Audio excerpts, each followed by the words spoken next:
नमस्कार दोस्तों, मैं हूं अमित और स्वागत है आप सभी का एक और नई वीडियो में। दोस्तों, आज के इस वीडियो में हम बात करने वाले हैं एसबीआई की तरफ से आने वाले एक एनएफओ के बारे में, जो कि फ़िलहाल खुल चुका है खरीद के लिए और जल्दी ये बंद भी होगा। तो चलिए जानते हैं और ये भी जानेंगे हम कि किस तरह का यह फंड है और इसमें निवेश करना क्यों हमारे लिए एक अच्छा ऑप्शन हो सकता है। एसबीआई म्यूचुअल फंड ने SBI automotive opportunity fund launch किया है। ये एनएफओ 17 मई से खुल गया है और इसमें आप 31 तारीख तक यानी कि 31 मई तक निवेश कर सकते हैं, इन्वेस्टमेंट कर सकते हैं। खुला रहेगा 31 मई तक।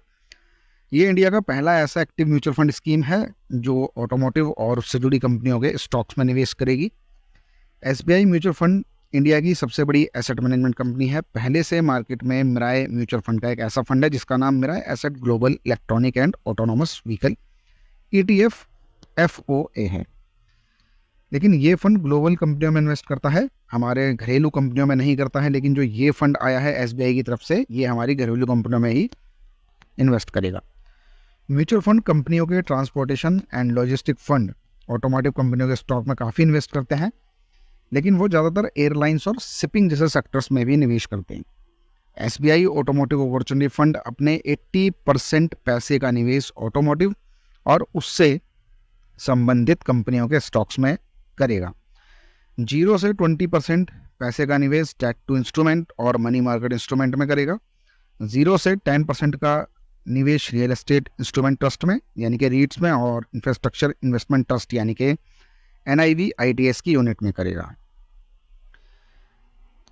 Nifty auto total return index इसका बेंचमार्क होगा। ये फंड 35% निवेश ग्लोबल कंपनियों के स्टॉक्स में कर सकता है। इसका benchmark Nifty auto total return index होगा। इस फंड को देखते हुए इसके पोर्टफोलियो में auto component and equipment, casting and forging, tyres and rubber product, passenger card and utility vehicle और 2-3 व्हीलर और कमर्शियल व्हीकल्स कंपनियों के स्टॉक शामिल हो सकते हैं। तन्मय देसाई और प्रदीप केसवन इस फंड के फंड मैनेजर होंगे। एसबीआई फंड मैनेजमेंट की डिप्टी MD और जॉइंट CEO DP सिंह ने कहा है कि मैन्युफैक्चरिंग इकोसिस्टम में ऑटो पार्ट्स और एक्सिलरी मैन्युफैक्चरिंग का करीब 30% हिस्सेदारी है। इससे लंबी अवधि में इस फंड के पास इन्वेस्टर के लिए वेल्थ क्रिएशन का अच्छा मौका होगा। पॉलिसी रिफॉर्म और डिफाइंड रोड मैप इंडिया के बढ़ते ऑटोमोटिव इकोसिस्टम का फ़ायदा उठाने के मौक़ों को पेश करेंगे। अब क्या इसमें हमें निवेश करना चाहिए, इसके ऊपर भी जान लेते हैं। तो किसी सेक्टर फंड में निवेशक को तभी निवेश करना चाहिए जब उस सेक्टर के आउटलुक को लेकर वह काफ़ी पॉजिटिव है। ऐसे फंड के बेहतर प्रदर्शन के लिए लंबा टाइम फ्रेम भी ज़रूरी है। तो ये फंड वैसे तो अच्छा हो सकता है क्योंकि ऑटोमोटिव सेक्टर इंडिया में काफ़ी अच्छी ग्रोथ पे है और आने वाले टाइम पे भी काफ़ी अच्छी ग्रोथ ये करेगा। बेसिकली जैसा कि हम देख सकते हैं कि EV का इन दिनों भारत में बहुत ज़्यादा बोलबाला है और ऑटो सेक्टर के अंदर ही ये फंड निवेश करने के लिए आया है। तो एक अच्छा ऑप्शन जरूर हो सकता है। लेकिन किसी भी तरह की इन्वेस्टमेंट करने से पहले आप थोड़ी रिसर्च जरूर करें या फिर किसी अच्छे फाइनेंशियल एडवाइज़र की मदद भी आप ले सकते हैं। दोस्तों, ये था हमारा एक छोटा सा अपडेट एसबीआई म्यूचुअल फंड की तरफ से आने वाले नए NFO के बारे में।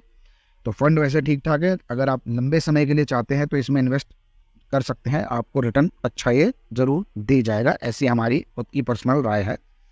तो दोस्तों, फिलहाल के लिए इस वीडियो में इतना ही। जल्दी करेंगे आपसे मुलाकात किसी और नई वीडियो के साथ। तब तक के लिए टेक केयर, बाय बाय।